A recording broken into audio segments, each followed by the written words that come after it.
अस्सलामुअलैकुम, आप देख रहे हैं द लास्ट स्टार। मैं हूं हमजा तारड़। मेरे साथ मौजूद है राना मोहम्मद अजीम साहब और इस्लामाबाद स्टूडियो से हमारे साथ मौजूद हैं साकिब बशीर साहब। नाजरीन, वज़ीर आज़म ने नौमुंतखब वज़ीर आला खैबर पख्तूनख्वा सुहेल आफरीदी को फ़ोन किया, उनसे टेलीफोनिक रबता हुआ और उन्हें वज़ीर आला बनने पर मुबारकबाद दी है, जो बहुत अच्छी बात है। और वज़ीर आला KP ने भी इस पर उनका शुक्रिया अदा किया। साथ ही उन्होंने अर्ज़ कर दी कि जी कि मैं मिलना चाहता हूँ बानी PTI से, तो मुलाकात करवा दें।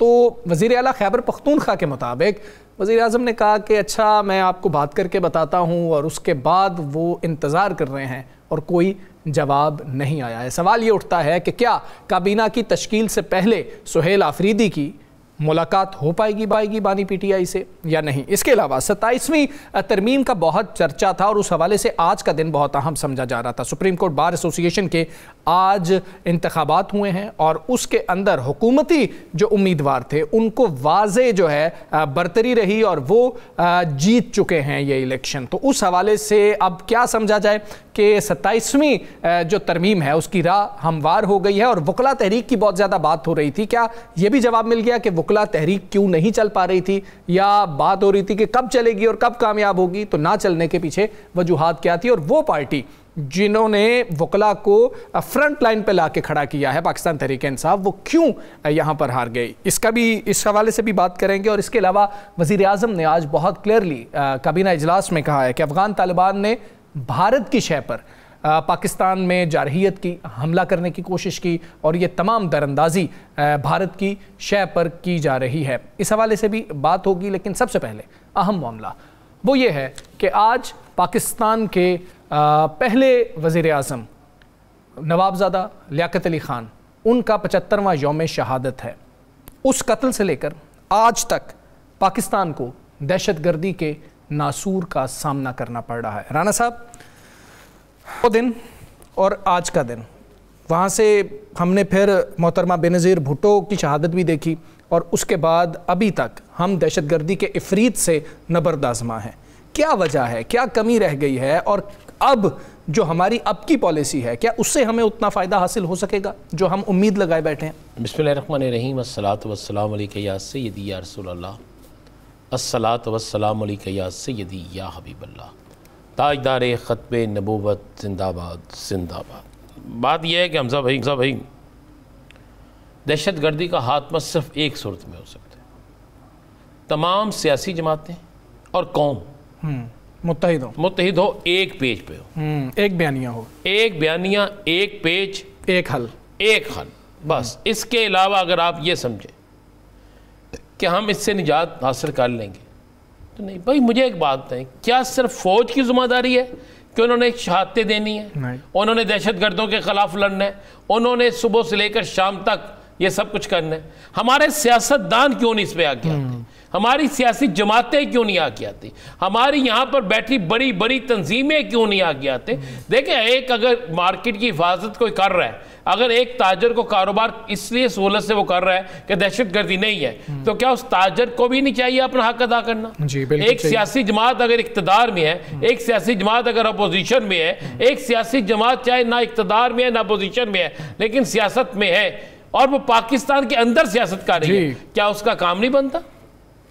उसका भी फर्ज बनता है। अगर आप उठा के देखें तो आज के दिन तक शहादतों की लाइन देखें तो फौज की सबसे ज्यादा शहादतें हैं। मुझे कोई एक सियासतदान, मुझे कोई एक पाकिस्तानी कह दें, बता दें, जिसे आप कहें कि आपको 1 करोड़ रुपया हम देंगे, आप 1 महीने के लिए बॉर्डर पे चले जाएं। बॉर्डर पे नहीं जी, बॉर्डर तो डर जाएगा ना वो, उससे स्कर्दू के किसी जगह पे उन मकामात पे भेज दें, सियाचीन पे भेज दें ना जी। उस सर्दी में जहां जब इंसान तसव्वुर नहीं कर सकता, तो आपने सोचा कि वो लोग वहां पे ड्यूटी देते हैं? आप देखें कि कितने लोग, जो लोग जवान शहीद हो रहे हैं इन बॉर्डर्स पे, ना वो गर्मी देखते हैं ना वो सर्दी देखते हैं जी। हर लम्हा उनकी मौत, हर लम्हा। रान साहब, ना वो फैमिली देखते हैं, ना ये देखते हैं कि 1 महीने बाद मेरी शादी है, या ये देखते हैं कि 1 माह का मेरा बच्चा है। बिल्कुल, तो वो शहादतें दे रहे हैं ना जी। क्या ये उनके काम है? उनकी शहादतों पे जाकर सिर्फ अफसोस कर लेना ही हमारा काम है? नहीं भाई, सियासी जमातों को सिर्फ इक्तदार में आकर इक्तदार का मजा लूटना, सियासी जमातों का इक्तदार में आकर अपना माल बनाना, अपने पासपोर्ट, कभी आपने किसी वो फौजी जो शहीद हुआ है उसके पास कोई पासपोर्ट देखे कि जनाब इसके पास पासपोर्ट है जिस मर्जी मुल्क में जा सकता है? जी जी बिल्कुल, ये दिखाए ना। हाँ।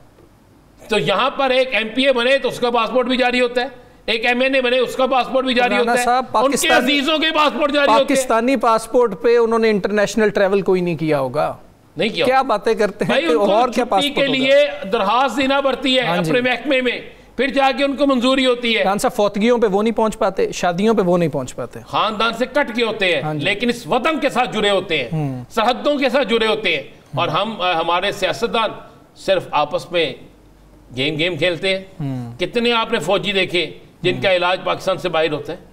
आपने कितने फौजी देखे जिनके बच्चे पाकिस्तान से बाहर पढ़ रहे हैं? आपने कितने फौजी देखे कि जो मालदार हैं? आपने कितने फौजी देखे हैं कि जिन्होंने जिनकी जायदादें इतनी ज्यादा हैं कि उन्हें फिक्र कोई नहीं है, शहीद हो जाता है। मैंने अब जितने शहीद देखे हैं, मैंने उनके घर की पोजीशनें देखी हैं जी। मैंने देखा उनके घर में यार वो पुराने मॉडल के सोफे पड़े हैं। हाँ जी। उनके वालिदैन के कपड़े बिल्कुल सादा हैं जी। मैंने देखा है कि जो जवान शहीद, पिछले दिनों एक शेखुपुरा में नमाज जनाजा में गया, राना उस्मान साहब हमारे दोस्त हैं, उनके भतीजे शहीद हुए। मैं नमाज जनाजा में गया, मैंने उनके घर की पोजीशन देखी, फिर मैंने उसके वालिद का हौसला देखा। मैंने कहा जी आप एक शहीद के बाप है, तो उसने कहा मेरे लिए मेरा बेटा जाते जाते मेरा सर फख्र से बुलंद कर दिया। ठीक, लेकिन मुझे बताएं क्या कोई सियासतदान, कोई ताजर, कोई इस मुल्क का बिजनेसमैन ऐसा है, चले मुझे ये बता दें, जो ये ऐलान करें कि जनाब जितने शहीद हुए हैं जो हमारी हिफाजत कर रहे हैं, हम अपने कारोबार में से इतने % हिस्सा जो है उनकी शहादत पे या उनकी औलाद की कफालत पे करेंगे? कोई नहीं करता। फौज का अपना एक फंड है, वो जरूर करते हैं, लेकिन क्या ये हमारा फर्ज नहीं बनता? अपनी क्या ये हमारा हक नहीं बनता? आज भी मुझे बताएं ना, अफगानिस्तान ने जो हमारे साथ किया है, इस पे थोड़ा सा अगर आपकी इजाजत जी जी प्लीज। अफगानिस्तान ने जो हमारे साथ किया है, इस मुल्क के अंदर सबसे घिनौना खेल कौन खेलता है? अफगानी। आपको पिस्टल से लेकर कलाशनकोफ अफगानी से मिलेगी, नॉन कस्टम गाड़ी, बिल्कुल आपको नॉन कस्टम गाड़ियां उनसे मिलेंगी। इस मुल्क के अंदर बत्ताखोरी वो करते हैं, इस मुल्क के अंदर मनी लॉन्ड्रिंग वो करते हैं, इस मुल्क के अंदर हवाले का कारोबार वो करते हैं, इस मुल्क के अंदर दहशत गर्दों को सहूलतकारी वो देते हैं, इस मुल्क के अंदर नौजवान नस्ल में मंशियात की सप्लाई वो करते हैं। मैंने आज ना वो पूरा एक निकाला इनका सिलसिला, तो पाकिस्तान में सबसे ज्यादा मनी लॉन्ड्रिंग के पीछे कौन है? ये पाकिस्तान के अंदर मनी लॉन्ड्रिंग भी करते हैं, और उसके बाद सुन ये और पाकिस्तान के बुक मेकर, ये जो बुक कराते हैं, जुआ कराते हैं, ये 2 ग्रुप ऐसे हैं जो पाकिस्तान में दहशतगर्दी करने वालों को पैसा देते हैं। वो पैसा जो किसी जगह से आता है हवाले से कि फलां शख्स आ रहा है, इसको इतने पैसे दे दो, फलां शख्स आ रहा है, इसको इतने पैसे दे दो। ये जो कैप्टन मुबीन शहीद हुए थे जी, उनके साथ और राना जाहिद साहब SSP शहीद हुए थे, और बाकी उन शहादतों के पीछे जब बंदे को पकड़ा गया, मैं शादबाग रहता था, मेरी गली से 5वीं गली में वो बंदा पकड़ा गया, तो वो कौन था? उसके रिश्तेदारी कहाँ थी? उसके अजीज़ो कारब कहाँ पे रहते थे? सब अफगानिस्तान। और हमने दहशतगर्दों को पाला, हमने दहशतगर्दों को यहाँ रखा, हमने उनको सहूलतें दी, हमने अपना ये पाला में इसलिए मतलब कि हमने इनको घर में रखा, अपना पेट काट कर खिलाया, और ये बंदूक तान के हमारे ऊपर आ गए। मैं पाला इस हवाले से कह रहा हूँ कि हमने अपना रिज़्क भी नहीं दिया। हाँ जी, एग्जैक्टली। हमने इनकी दुकानें बड़ी खूबसूरत बनवा दी हमने, और यहाँ पर एक कसूर और भी है। मैं कह रहा हूँ, मेरी एक दरखास्त होगी अपने हुकूमत पाकिस्तान से कि जिन लोगों ने इनके शनाख्ती कार्ड जाली बना के दिए हैं, जी जी जी जी, बहुत बड़ी एक लिस्ट है। हाँ जी, इतनी बड़ी लिस्ट है, आप सोच नहीं सकते कि इनके जाली शनाख्ती कार्ड नादरा के लोगों ने बना के दिए, तो उनसे उन्हें भी पकड़ा जाए, और ये सब के करके ना इनको कैंसल, तो इनके साथ तो बिल्कुल देखेंगे। अब अफगानिस्तान नहीं रहा, ये भारत का एक सूबा है, ये भारतीय हैं, उसकी भारत नवाज हैं, ये भारत के एजेंट हैं, और ये भारतीय एजेंटों को अब हमें नहीं कबूल करना चाहिए। बिल्कुल ठीक है।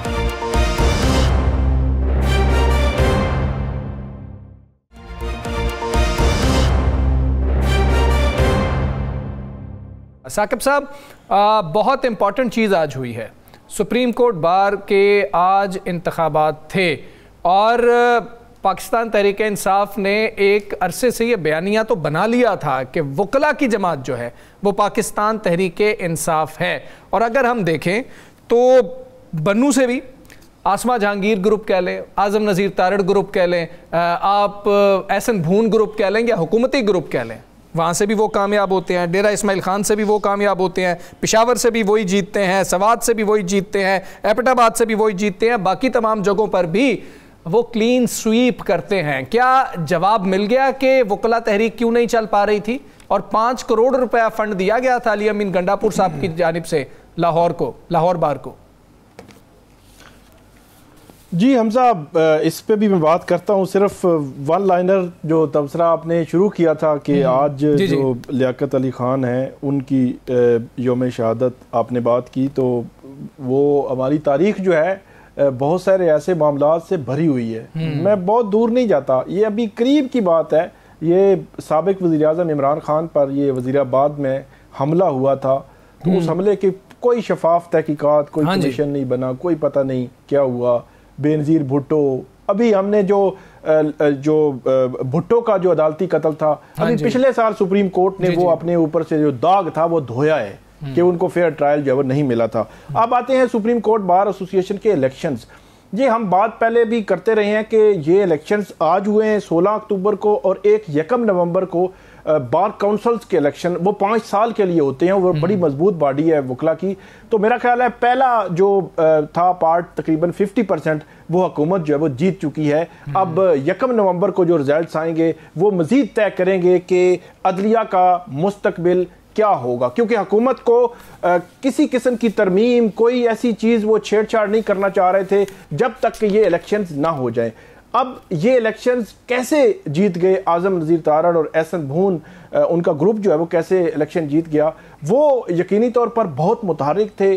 और इसमें अभी 450 नए मेंबरान भी सुप्रीम कोर्ट बार एसोसिएशन के तकरीबन 1-1.5 महीना पहले जो है वो बने हैं, वो भी एक फैक्टर था। फिर जो पेनिट्रेशन है एहसन भून और आज़म नज़ीर तारड़ की, वो वकला में बहुत ज़्यादा है। फिर एक और चीज़ मैं आपको बताऊँ, आप हैरान होंगे कि क्योंकि जुडिशल कमीशन ऑफ पाकिस्तान में भी एहसन भून उसके मेंबर हैं, आज़म नज़ीर तारड़ साहब वो भी उसके मेंबर हैं।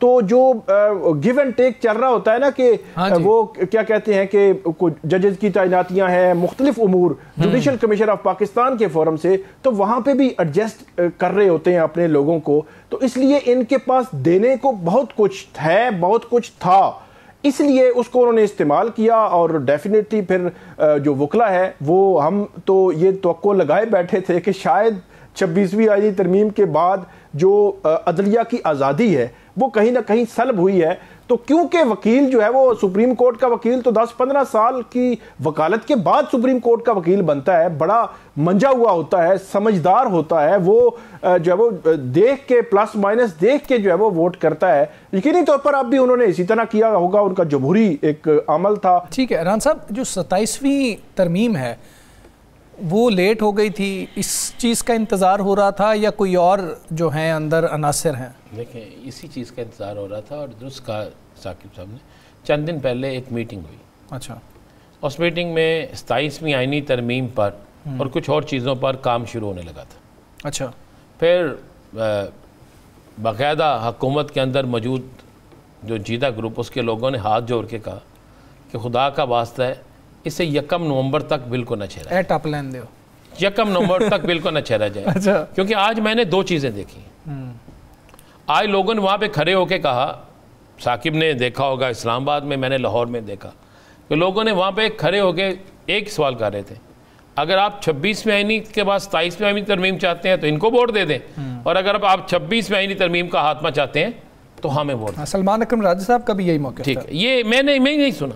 अच्छा, जितना पुरजोश मुझे लगा, जिस तरह यंग वोटर और बाकी थे, ये भी चीज़ बड़ी फैक्टर थी। देखें, ये लीड कोई 1000 की लीड नहीं है, बहुत सी जगहों पे 4, 5, 6 वोटों से भी जीते हैं। अगर आप गौर करें ना, लाहौर जो सबसे अहम होता है वहाँ पे 200 की लीड है, 201 की लीड है या 200 की लीड है। बाकी किसी ये बड़ा फर्क नहीं है सुप्रीम कोर्ट बात के लिए। जितना कुछ दे दिया है ना, जितना कुछ दे दिया है, अच्छा, जितना कुछ मिल गया है, ये जो नई मेंबरशिप, ये हमारी तरह ही है काम, ना घबराओ तुसी, ये साडी तरह ही है। साकिब साहब समझ रहे हैं आप ये क्या किस तरफ इशारा कर रहे हैं? हाँ, जिस तरह हमारे प्रेस क्लबों में होता है बात कर लेनी चाहिए, ये इसी तरह ही है कि कर लो तो फिर ठीक है, बात ये नहीं है। अच्छा, दूसरी बात ध्यान में रखिएगा, मैं जो आपको बता रहा हूँ ये बिल्कुल हकीकत है। ये फिर 27वीं आईनी तरमीम को रोका गया कि इसका नवंबर के बाद होगा, ठीक है। और आपको मैं आज एक खबर दे दूँ, और ये मेरी बात आज भी, ये 27वीं आईनी तरमीम होने दें, इसको करने वाले भी रोएंगे, इसको भुगतने वाले भी रोएंगे, और अदालत में बैठे हुए लोग भी एक दफ़ा सर पकड़ कर बैठेंगे, और सियासतदानों के लिए ये कैसा खौफनाक ख्वाब होगा जो हकीकत में बदल जाएगा कि आप सोच नहीं सकते। पीटीआई के साथ तो जो हो रहा है बाकी अब बाकियों के साथ क्या होगा, ये 27वीं आईनी तरमीम हो लेने दें, फिर आपको बहुत से चेहरे बुझे हुए नजर आएंगे, जो करेगा उसे भुगतने दे दो। हमजा एक चीज मैं ऐड कर दूं। जी जी कर दें। सिर्फ एक चीज मैं ऐड कर दूं, पिछले 2 अदवार बड़े करीब से मैंने देखे हैं, क्योंकि कोर्ट रिपोर्टिंग में नून लीग फिर पीटीआई, तो जब नून लीग की हुकूमत थी ना, तो उस पे उन्होंने पेका 2016 लाया, तो 2018-19 में जब उनके खिलाफ कार्रवाइयां शुरू हुई तो वो अदालतों में आते थे, हम उनसे पूछते थे कि आपने क्यों किया है, तो वो कहते थे यार बहुत बड़ी गलती हुई है, ये हमें नहीं करना चाहिए था, और ये वो पेका क्योंकि उनके कारकुनान पे लग रहा था। जब पीटीआई की हुकूमत गई तो उसमें भी इस किस्म की लेजिस्लेशन भी हुई, फिर कोई सहाफ़ियों के खिलाफ कार्रवाइयाँ, कुछ तनकीदी जो सहाफ़ी थे उनके खिलाफ कार्रवाइयाँ होती थी। अब उनसे पूछते हैं तो उन्होंने कहा यार ये बिल्कुल हमसे गलती होती रही है, हम ये नहीं होना चाहिए था। तो ये बाद में याद आता है कि जो गलतियाँ की हैं ये तो हमारे ऊपर ही इस्तेमाल होना जो है काम शुरू हो गया है। बिल्कुल ठीक। साकिब खाली हमारे ऊपर इस्तेमाल नहीं होंगी, हम इसके इतने बड़े शिकार होंगे, हम का मतलब है जिन्होंने की होगी कि वो सोच नहीं सकते। जी जी जी। देखिए मुझे आज किसी ने कहा जी वो इमरान खान पर एक और मुकदमा हो गया। अच्छा। मैं अगे कह रहा लंदन बैठा सी, अगे कह रहा कुवैत बैठा सी, भाई वो जेल में आप उसमें 100 पर्चा और कर दे, उसने तो उसी वक्त आना है जब हवा का रुख तब्दील होना है या कोई मामला तय होने हैं या कुछ होना है, तो उस पर 100 पर्चे भी और कर दे। ठीक है साकिब साहब, आज बात के हवाले से हो रहा था कि इमरान खान के बेटों से कोई बात करवाई जाएगी, बाद में वो बात थम भी गई थी कि इमरान खान के जो बेटे हैं वो पाकिस्तान आ रहे हैं, फिर हुआ कि नहीं आ रहे हैं, कोई पेशरफ्त हुई है उस हवाले से, और जो राब्ते के हवाले से क्या पेशरफ्त है? एक तो जो फैमिली के ज़राए हैं, जो इमरान खान साहब की फैमिली के ज़राए हैं, वो बताते हैं कि जो उनके बेटे हैं वो पहले पाकिस्तानी पासपोर्ट पे आना चाह रहे थे, या नाइकॉप था उनके पास, वो एक्सपायर हो चुका था। फिर बाद में उनको जब पता चला कि यहाँ से धमकियाँ आ रही हैं कि उनकी गिरफ्तारी हो सकती है, तो उन्होंने वहाँ यूके में, बरतानिया में जो अथॉरिटीज़ हैं उनसे पहले रब्ता किया, तो उन्होंने कहा कि आप यूके के जो बरतानवी पासपोर्ट है उस पर ट्रैवल करें, ताकि हम जो है आपको अगर कोई सपोर्ट चाहिए होगी वहाँ पे तो वो दे सकें। तो खबर ये है कि ज़रा ये बताते हैं फैमिली के कि उन्होंने उसी तरह वहाँ पे पाकिस्तानी हाई कमीशन में प्रोसेस के लिए ये अप्लाई किया हुआ है, और ये वो प्रोसेस वहाँ पे रुका हुआ है, और वो अभी पाकिस्तान की जानिब से जो इस वक्त वीज़ा अभी तक जारी नहीं हुआ, और वो इंतज़ार में है कि उनको जो है वीज़ा जारी हो। लेकिन इसमें खबरियत जो है वो ये है कि जो बरतानवी जो साइड है वो ये कहती है कि बरतानवी पासपोर्ट पे आप गए तो फिर हम वहाँ पे कोई काउंसलर एक्सेस करके, या आपको कोई प्रोटेक्शन चाहिए होगी तो वो हम किसी न किसी तरह हुकूमत पाकिस्तान वीज़ा मिलने जा रहे हैं। राना साहब, ये फैमिली कह रही है, ये यूके की अथॉरिटीज नहीं कह रही, इनका दावा है फैमिली का। से पहले भी एक बात कहता हूँ, अच्छा, सारी कप्तान की मुखालिफ सियासी जमातें वो इतनी मजबूत हैं यार, हर चीज़ उनके पास है, तो कप्तान के बेटों को आने दें, क्या तकलीफ है? वो कहते हैं आए लेकिन एहतजाज में हिस्सा नहीं लेने यार, आने तो देना, जब आप एहतजाज करने नहीं देते आने तो देना। अगर वो एहतजाज करेंगे तो कानून का रास्ता आपके पास है ना, नहीं फिर सब शोर मचाएंगे कि जी के ये देखें तो बेचारे बच्चे अभी आए हैं, सियासी उनका किरदार कोई नहीं है तो उनके ऊपर ये कर दिया। देखें ये बात वो मोहम्मद ज़ुबैर साहब जी जी जी जी जी वो मोहम्मद ज़ुबैर साहब कह रहे थे, थोड़ी देर पहले मैं सुन रहा था, वो कह रहे थे जब शहबाज शरीफ साहब जेल में थे ना लाहौर में, वहाँ से अदालत आते थे, तो वहाँ अदालत आके जब टाइम होता 10-15 मिनट की समाअत हुई तो उसके बाद वो जज साहब से कहते थे कि मेरी पार्टी के लोग आए हुए हैं, तो इनसे मैं बातचीत कर लूँ, तो 2-3 घंटे वहाँ बैठे रहते थे। तो मोहम्मद ज़ुबैर साहब तस्दीक कर रहे थे कि कई ऐसी मीटिंग्स कमरा अदालत में हुई जिनमें खुद मौजूद था, और वो जब वो शहबाज शरीफ साहब देख रहे होते थे तो हम उधर बैठ के सारी बात करते थे। नहीं मेरे ख्याल में साकिब ये बात वो दुरुस्त कह रहे हैं कि मैं कवर करता था, और आपको पता है कि कारकुन आते थे, और आपको पता है कि कारकुन वहां पे उनसे मिलते थे, आपको ये भी पता है कि वहां पे कुर्सियां भी रखी जाती थी। मतलब ये सहूलत तो सियासतदान को दी जाती थी। आपको ये भी पता है कि अडियाला में जब बाकी लोग थे तो आपको नहीं पता कि कितने कितने लोग जाते थे और कैसे कैसे लवाजमात भी जाते थे। तो ये तो होता था, मैं तो कह रहा हूँ। ठीक हो गया। रान साहब कह रहे हैं कि जी कि उनको वीज़ा नहीं मिलेगा, शायद अगर कोई गारंटी होती है तो उसके बाद कोई रास्ता इस हवाले से निकल आए, वरना वीज़ा नज़र नहीं आ रहा है। यहाँ पर ब्रेक लेंगे, ब्रेक के बाद वापस आएंगे। स्टे विद अस।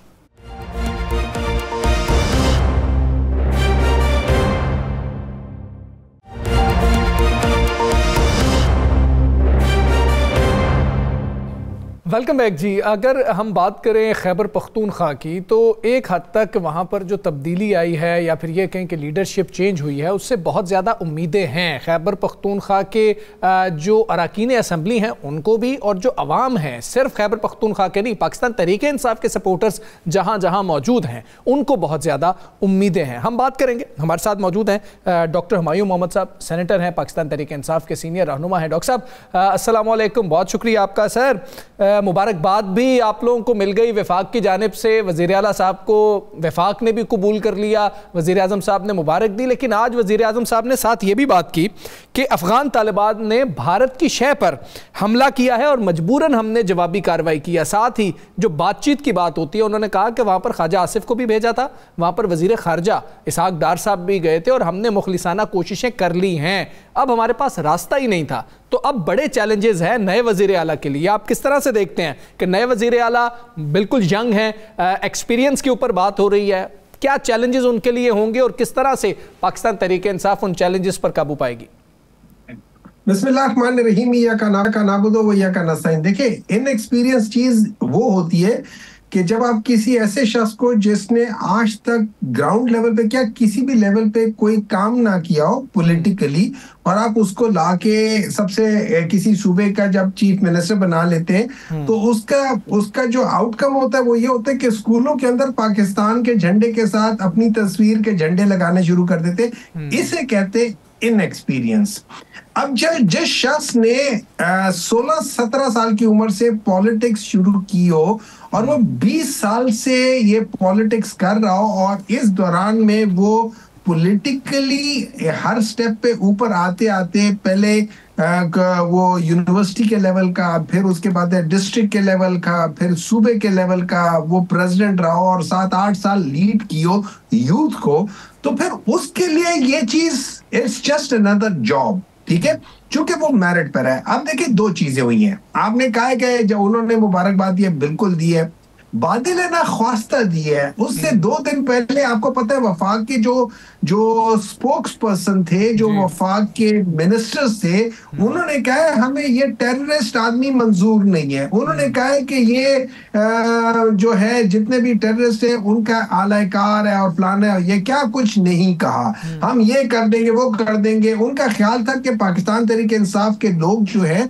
बिल्कुल PMLN के लोगों की तरफ बिकने के लिए तैयार हैं। वो बिकने के लिए तैयार नहीं है। मैं तो 2-3 जगहों पे कह चुका था, आपके प्रोग्राम में आपने कभी लिफ्ट नहीं कराई, वरना मैं उस प्रोग्राम में भी आकर कहता यार 21 छोड़ो, एक को खरीद के दिखा दो, एक को। ठीक है, लेकिन खैर एनीवे बात आगे चली गई, उन्होंने मुबारकबाद दे दी, हमने एक्सेप्ट कर ली, हमारा बड़ा दिल है, हमने एक्सेप्ट कर ली। और उसके साथ साथ हमने ये भी कहा कि देखिए सर जी, आप प्राइम मिनिस्टर हैं, ठीक है, माना आप बाहर जाके और बड़े लोगों को सलूट मार लेते हैं और पता नहीं क्या कुछ कर लेते हैं, एक काम हमारा कर दे, हमने जाके इमरान खान से मिलना है, तो हमें इमरान खान से मिलने की इजाजत दे दे, मैं चीफ मिनिस्टर हूं, मुझे इजाजत दे दे।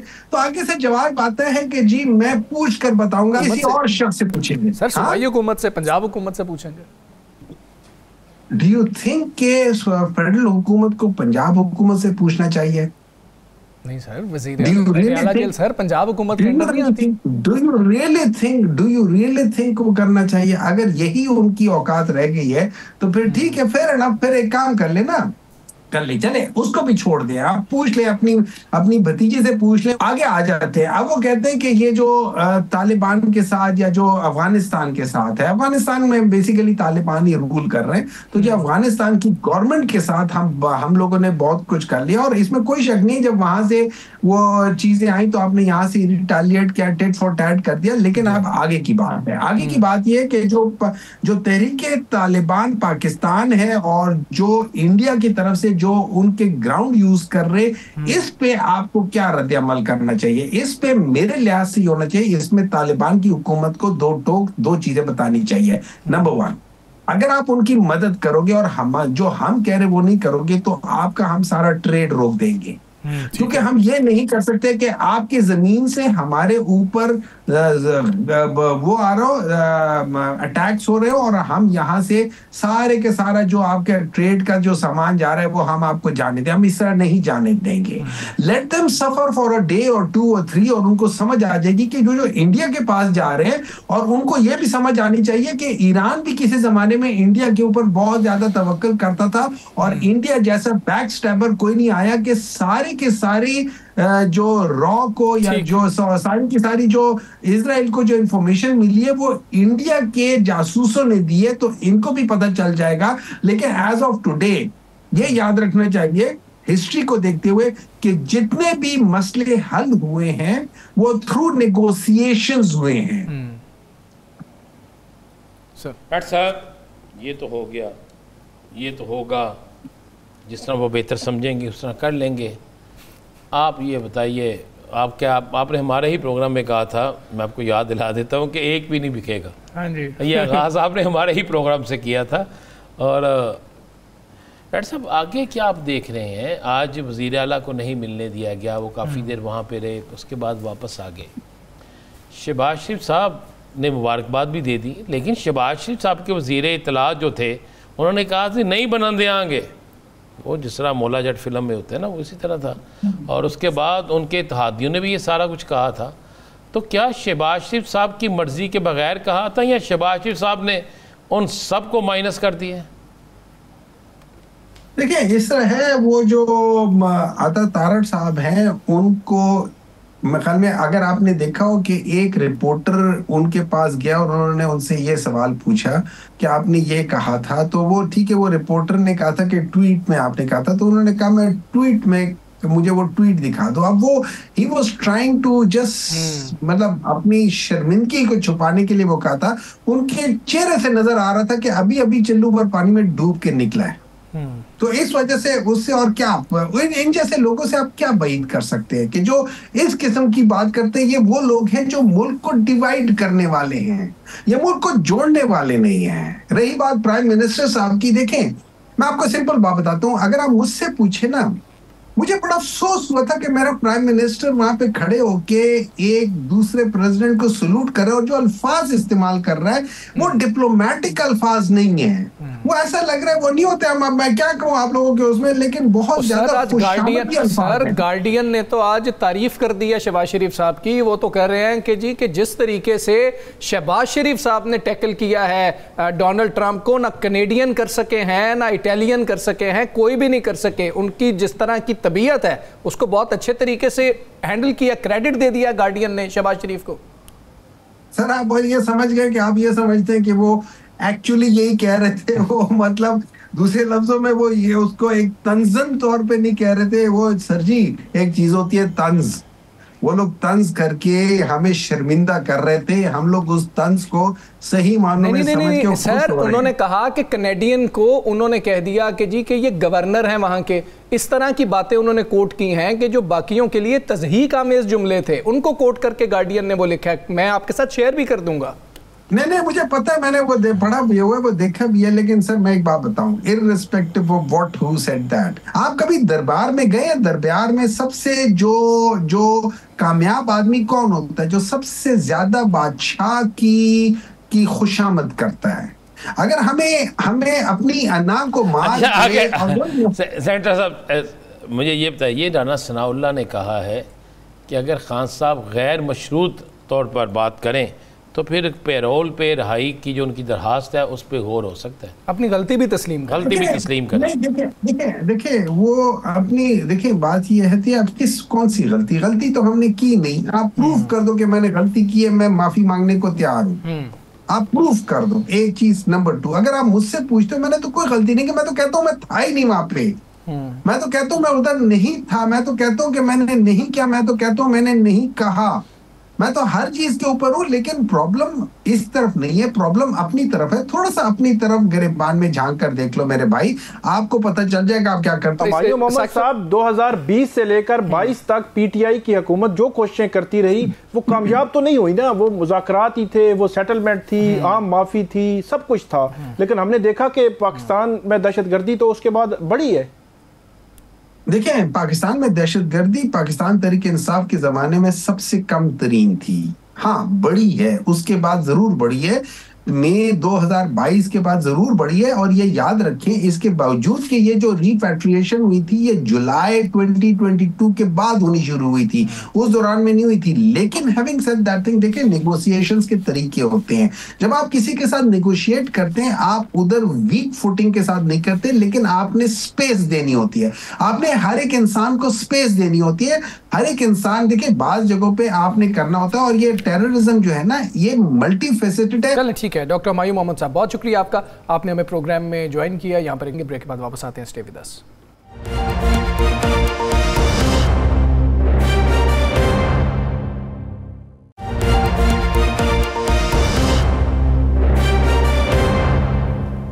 Welcome back ji. अगर हम बात करें कि ये खैबर पख्तूनख्वा के वज़ीर आला से पहले पाकिस्तान पीपल्स पार्टी और PMLN जो कि हुकूमत है, इनके दरमियान नोक झोंक चल रही थी। सदर जरदारी से मुलाकात होती है वज़ीर आज़म शहबाज शरीफ की, उसके बाद कुछ चीज़ें तय पाती हैं। बिलावल भुट्टो की क़यादत में वफ़द मिलता है वज़ीर आज़म साहब को, और नून लीग का वफ़द भी वहाँ पर मौजूद होता है, और फिर ये फ़ैसला होता है कि चलें मामलात को ठंडा करते हैं। ये मामलात पहले से ही ठंडे थे या वाकई अब ज़रूरत महसूस हुई कि ठंडा कर देना चाहिए? अफ़गानिस्तान का मामला भी साथ है और नए वज़ीर आला भी हैं जो हार्ड लाइन लेते हैं। ये हो क्या रहा है इस वक्त सियासत के अंदर, इस पर हम बात करेंगे। हमारे साथ मौजूद हैं सरबराह मुस्लिम लीग ज़िया एजाजुल हक साहब। एजाजुल हक साहब अस्सलाम वालेकुम।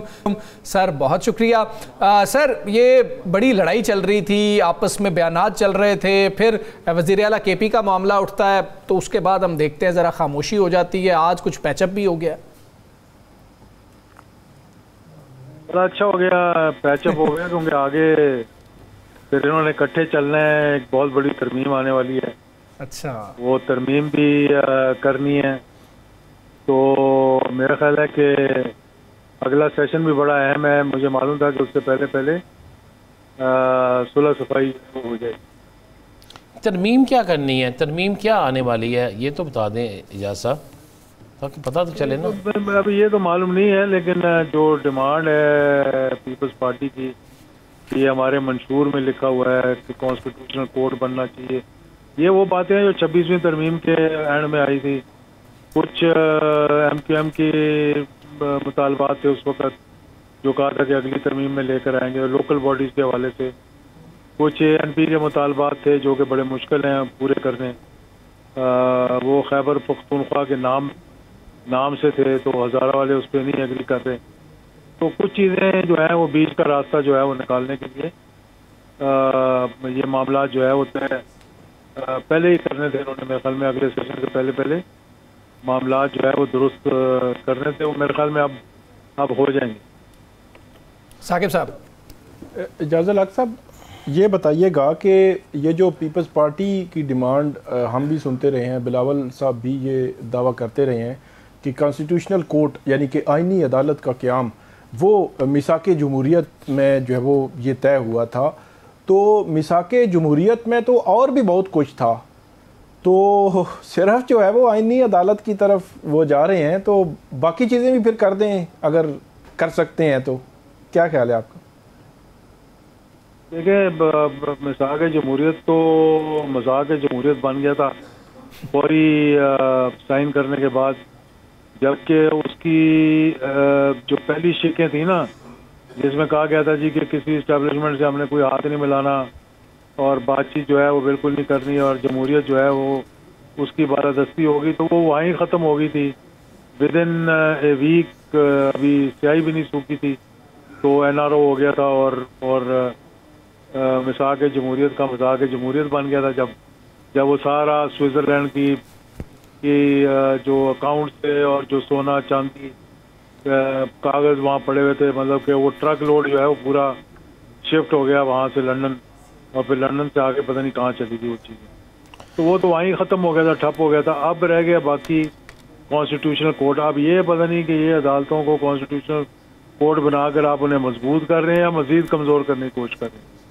2 अदालतें बनाने के बाद 2 आपके पास चीफ जस्टिस होंगे, कौन सा केस किसके पास रहेगा, क्योंकि हर केस जो है वो आईनी केस है, कॉन्स्टिट्यूशनल केस है।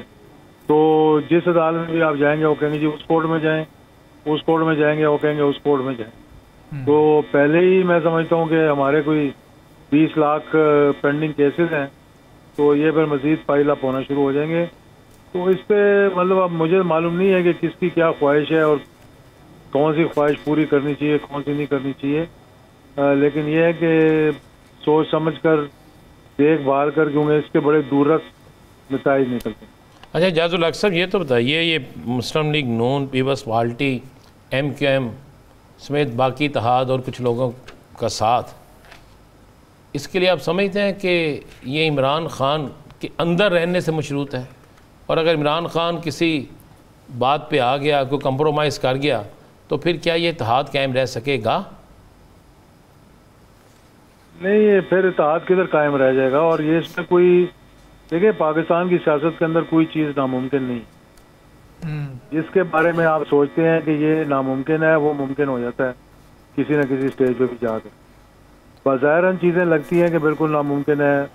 उसमें आप ले लें 2002 का नवाज शरीफ का बाहर जाना, तो सब समझे कि जी वापस आना जो है नामुमकिन है, तो वो मुमकिन हो गया। फिर उसके बाद जब प्लेटलेट्स कमज़ोर हो गए तो वो बाहर चले गए, फिर कहा जी वापस आना बड़ा मुश्किल हो जाएगा, फिर वापसी मुमकिन हो गई। इसी तरह से फिर ऐसी मुमकिन हुई कि फिर सब कुछ एयरपोर्ट पे ही हो गया, अदालतें भी वहाँ चली गई और उसके बाद सारे केसेस भी जो है वो ख़त्म हो गए। अब हर किसी को ये नज़र आ रहा है कि अगली चीज़ नामुमकिन है, लेकिन वो नामुमकिन कब मुमकिन होगा ये किसी को मालूम नहीं है। अच्छा यासर सर, मुझे आखिरी फिर साकिब बशीर साहब ने आना है। ये KPK के इलेक्शन के हवाले से कुंडी साहब ने बड़ा सख्त बयान दिया कि नहीं होगा, हमारे पास 25-30 लोग हैं। मौलाना साहब भी इसी चक्कर में थे और अता तारड़ साहब का भी आपने बयान सुना, और फिर उसके बाद इलेक्शन भी देखा, फिर मौलाना साहब से बड़े बड़े लोगों की मुलाकातें भी देखी, फिर अदालतों में पिटीशन भी देखी। इन सबको जानबूझकर सियासी तौर पर ज़ीरो किया गया है, इनके साथ हाथ हुआ है, या फिर कुछ और बात हो गई?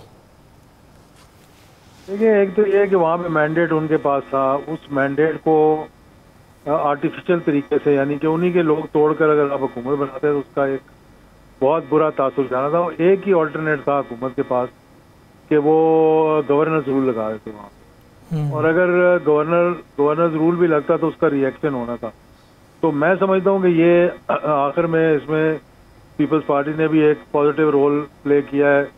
जो मैंने सुनने में आया है कि भाई उन्होंने अपने गवर्नर को कहा तुम वापस जाके अपना आईनी हक है उसको पूरा करो। सर 3 दिन बाद कहा जब अदालत ने कह दिया था। हाँ, वही मैंने कहा ना, उसके बाद कहा, लेकिन कह दिया आखिर में कि भाई जाके करें इसको। वरना ये था कि भाई अगर गवर्नर रूल लग जाता तो फिर मामला सारा ही ठप हो जाता था, आगे पता नहीं वो चल सकता कि नहीं चल सकता। अभी भी मैंने उसको देखा है, मतलब कि नौजवान क़यादत है जो सामने आई है, लेकिन थोड़े से जज्बाती हैं। अभी सियासी रंग उन पे चढ़ा नहीं है, उन्होंने सियासी रंग देखा नहीं है, सियासत का मालूम नहीं है, तो इस तरह जज्बाती होकर सर ये सर सियासी रंग की आप बात कर रहे हैं। आज वज़ीर आज़म साहब ने उनको जो फ़ोन किया है, उनको मुबारकबाद दी है। आप समझते हैं कि ये रस्मी फ़ोन था या सियासी रंग में उनको ढालने की ज़रा कोशिश की गई है कि ज़रा समझ लग जाए उनको, और हकीकी एक जो है उनके साथ उनकी तरफ हाथ बढ़ाया गया?